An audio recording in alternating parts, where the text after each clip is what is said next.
Okay, RIDGID subcompact model R872081. This is their subcompact impact wrench. Just came out.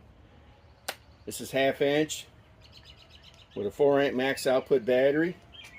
And this, of course, is the DEWALT Atomic DCF 921 with a 5 amp hour battery, fully charged. And it's on speed 2. And this is on speed 3. And these are 6-inch power legs.